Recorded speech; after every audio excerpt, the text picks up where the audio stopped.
नमस्कार, आप सभी का स्वागत है मेरे यूट्यूब चैनल में। मित्रों, आप सभी अपने तैयारी में लगे होंगे यूपीएससी, जेपीएससी एंड पीसीएस के एग्ज़ाम में। जैसा कि आप जानते हैं कि बजट और आर्थिक सर्वेक्षण बहुत इम्पोर्टेंट होता है। यदि आप यूपीएससी का एग्ज़ाम देने जा रहे हैं तो केंद्र सरकार के द्वारा जो बजट पेश की गई है, आर्थिक सर्वेक्षण जो है वो उसका डाटा बहुत इम्पोर्टेंट हो जाता है। जैसे आप कोई स्टेट पीसीएस एग्ज़ाम दे रहे हैं तो वहाँ का बजट, वहाँ का आर्थिक सर्वेक्षण आपके लिए इम्पोर्टेंट हो जाता है।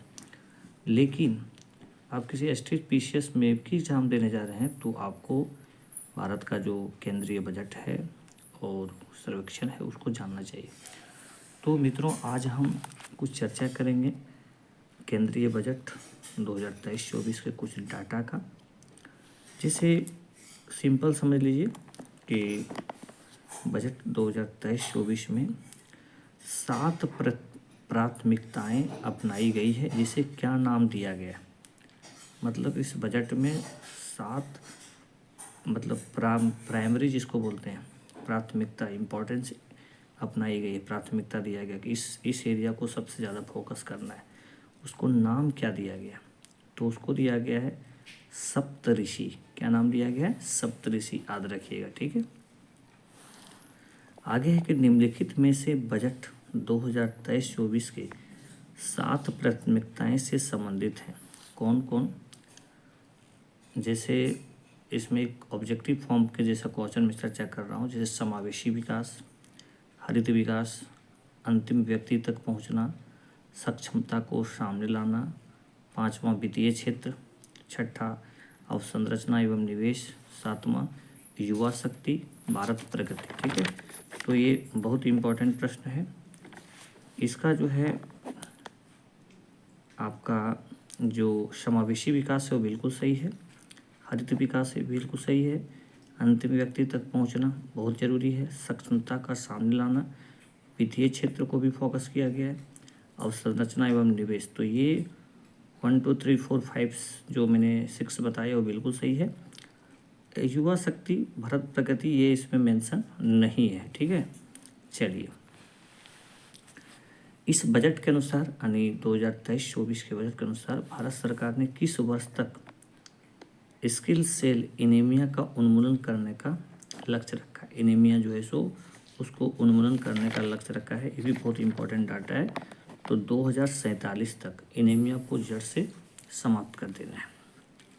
चलिए, आगे के निम्नलिखित में से किस योजना की शुरुआत की घोषणा केंद्रीय बजट 2023-24 में की गई।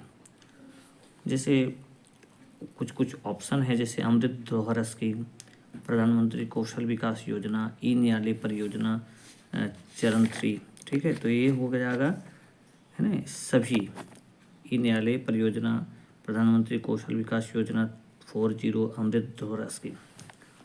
आगे हम बात करते हैं कि उच्च गुणवत्ता वाली बागवानी फसल उत्पादन करने के लिए किस कार्यक्रम की शुरुआत की घोषणा जो है इस बजट में किया गया है। तो इसका उत्तर होगा आत्मनिर्भर बागवानी स्वच्छ पौधा कार्यक्रम। चलिए आगे बात करते हैं। बजट 2023-24 के अनुसार नई व्यक्तिगत आयकर व्यवस्था में स्लैबों की संख्या 6 से घटाकर कितनी कर दी गई है। तो 5 कर दी गई है। ठीक है, चलिए। बजट 2023-24 में शहरी अवसंरचना निधि UIDF की स्थापना की बात की गई है। इस निधि का प्रबंधन किस बैंक के द्वारा किया जाएगा।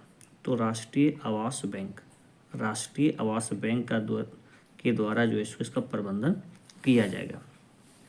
चलिए, सरकार अगले 3 वर्षों में कितने किसानों को प्राकृतिक खेती अपनाने के लिए प्रोत्साहित करने और सहायता करेगी।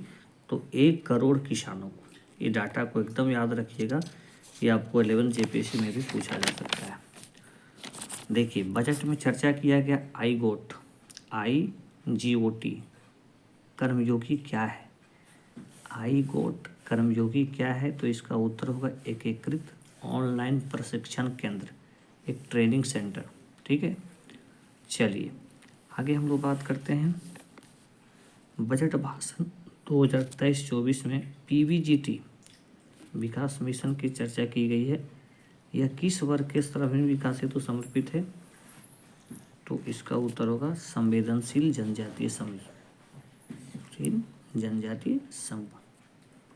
चलिए, केंद्रीय बजट 2023-24 में किस योजना पर बजट आवंटन 66% से बढ़ाकर यानी 79,000 करोड़ से अधिक कर दिया गया? प्रधानमंत्री आवास योजना। ठीक है, चलिए, बजट के अनुसार किस क्षेत्र के लिए डिजिटल पब्लिक इंफ्रास्ट्रक्चर का निर्माण किया जाएगा? किस क्षेत्र के लिए डिजिटल पब्लिक इंफ्रास्ट्रक्चर का निर्माण किया जाएगा? तो ये होगा कृषि के लिए। बजट में चर्चा किया गया है मिष्टी पहाड़, ये 11 जे बेसिकली इम्पोर्टेंट हो सकता है। तो तटीय रेखा पर मैंग्रोव पौधारोपण से संबंधित है मिष्टी पहाड़। ठीक है, तो प्यारे स्टूडेंट्स, इस वीडियो में बस इतना। आगे हम लोग इस पर एक और वीडियो बनाएंगे ताकि और भी कुछ जो डाटा है, कुछ जो योजना है वो आपका क्लियर हो जाए। बहुत बहुत धन्यवाद मित्रों। आप लोग मेरे चैनल को लाइक कीजिए, सब्सक्राइब कीजिए, सभी लोग लगे रहिए। एकदम धैर्य रखना है, हिम्मत कभी नहीं हारना है, क्योंकि जो हिम्मत करते हैं वही आगे बढ़ते हैं। भले अभी आपको थोड़ा सा धैर्य रखना पड़ रहा है, असफलता झेलना पड़ रहा है, लेकिन आज जो भी आगे बढ़े हैं वो एक दिन में आगे नहीं बढ़े हैं। उनके लिए उनको बहुत ज़्यादा संघर्ष करना पड़ा है। दूसरे की बातों पर विशेष ध्यान नहीं दीजिएगा कि कौन आपके बारे में क्या सोच रहा है। आप लगे रहिए, निश्चित रूप से आप सफल होंगे। बहुत बहुत धन्यवाद। सभी लोग मेरे चैनल को लाइक कीजिए, सब्सक्राइब कीजिए और आगे बढ़ते जाइए।